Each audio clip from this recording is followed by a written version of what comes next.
You know what's great about the National Hockey League? It's the fact that we are sort of entering this territory where first overall picks can become feared again. And I know what you might be thinking. Lego, what are you talking about? First overall picks have always been feared. They're taken first overall for a reason, right?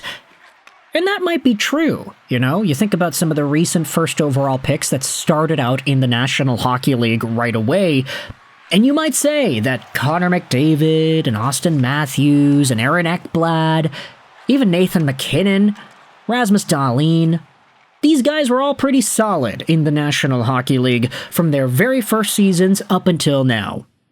Heck, even the guys that we didn't think would go first overall, Nico Hischier's been pretty good. But I'd say towards the end of the 2010s into the early 2020s, first overall picks kind of lost some luster. Jack Hughes had the worst first overall pick rookie season in the past 20 years, sorted by points per game, and points per 60 when he debuted in 2019-20. That's a fact. We made videos about that. It's on the channel if you want to see it. You had 2020's Alexis Lafreniere, who did not go out there and boast up the best numbers possible for a first overall pick. In 2021, Owen Power didn't even make the NHL right away. He stuck around in college. 2022, Uri Slafkovsky goes first overall. Similar story to Jack Hughes, not really looking all too great. You can say that a guy like Jack Hughes has come around when he's not cutting his hand on glass or going out on dates with Tate McRae, but the guys taken after him, Lafreniere, Power, Slafkovsky, these guys kind of, I don't want to say ruined, but they kind of tainted the expectations that we might have of first overall picks, because none of these guys are absolute bona fide superstars. Sure, you can say Slafkovsky should be a first liner. Sure, you can say Power is a top 4 D-man. But first overall, I mean, there are guys in those drafts that are a lot better than them. Now, thankfully, we're entering a new era where 2023 and beyond's first overall picks have started to showcase immediately that they can be and they are this good. Connor Bedard in 2023 is looking like a beast. He is a man on a mission to wheel this Chicago Blackhawks team back out of the depths of the underworld, even when they're losing games 9-3 to Buffalo. Macklin Celebrini in 2024, he's doing the same thing with the San Jose Sharks. They're starting to win games. Celebrini is starting to produce a hell of a lot of points. What a talented young kid that is. And then you have the 2025 first overall pick. Ladies and gentlemen, we are talking one more time about New York Islanders D-man Matthew Schaefer and what he's been able to do so far in the National Hockey League in both regulation and overtime, and how this guy has fully come into his own as an immediate top 2 pairing option with poise, skill, and transforming qualities on the ice.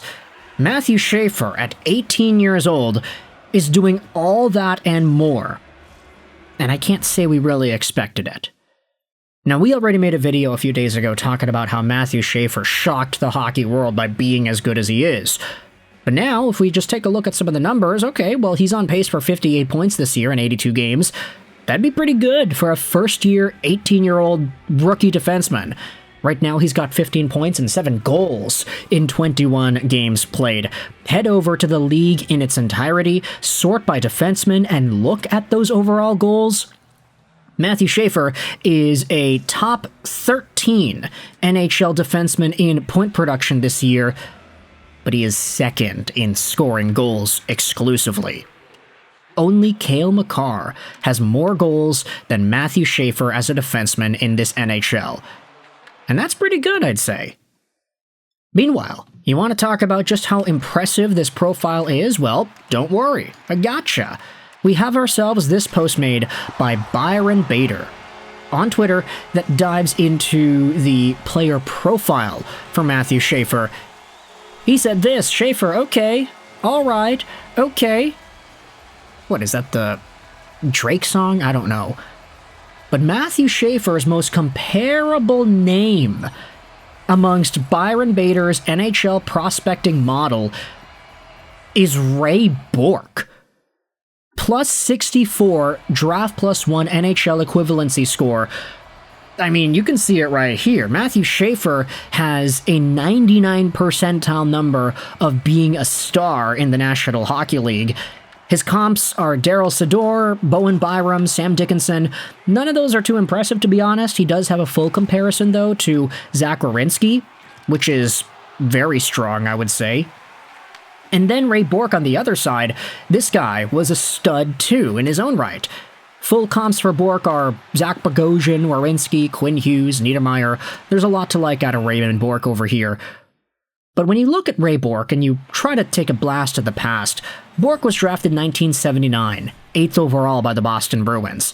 You take a look at his first NHL season, 79-80, he had 65 points in 80 games played with the Boston Bruins, and was continually producing more points year by year after that. Multiple 90-point seasons, multiple 20-goal seasons, a 30-goal season in there. There was a lot to like out of Raymond Bourque, and he was very talented. Of course, he is one of the best hockey players of all time, one of the highest scoring hockey players of all time. There are so many accolades that Ray Bourque was able to accomplish in the National Hockey League. But Matthew Schaefer, at least according to Byron Bader's model, projects similarly to this dude. And I do question, Ray Bourque had a 66 NHL equivalency score in his draft plus 1 year, similar to Schaefer with a 64. Bourque jumped up to a 68 in his draft plus 2, and then an 83 number in his draft plus 3. Can Matthew Schaefer also exhibit similar jumps? For reference, in Ray Bourque's third NHL season, he had 66 points in 65 games. He was a point-per-game guy, and that is quite difficult to do in the National Hockey League, especially as a defenseman. Oh, don't worry, Ray Bourque was able to be over a point per game multiple times throughout his career after that. But Matthew Schaefer, is he able to do something similar? He doesn't even need to produce 80-plus points specifically, he just needs to be in that same mold. He needs to have that impact on the ice, on the puck, offensively, to be able to get these sort of results. And the funny part is, it's like, the best part of Schaefer's game isn't even strictly the offense. It's just the whole package that he's able to provide on the ice. He's so smart defensively, he is really quick-minded, and he's skilled, and he just knows how to navigate situations and the ice as a whole. He's such a reliable player who also happens to be able to produce as many points as he does that I think New York Islanders fans, nobody really expected this out of this guy.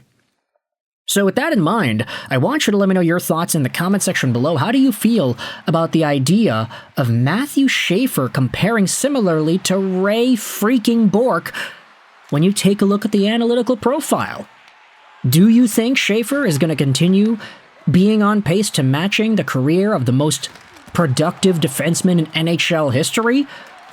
Or is he just going to be kind of, he's fine. I'd say Owen Power is fine. Rasmus Dahlin's a top-tier defenseman in the National Hockey League. You could debate Schaefer is already that, at 18. Thoughts in the comment section below how he's going to continue to progress in his National Hockey League career. I hope you enjoyed this video. And bye.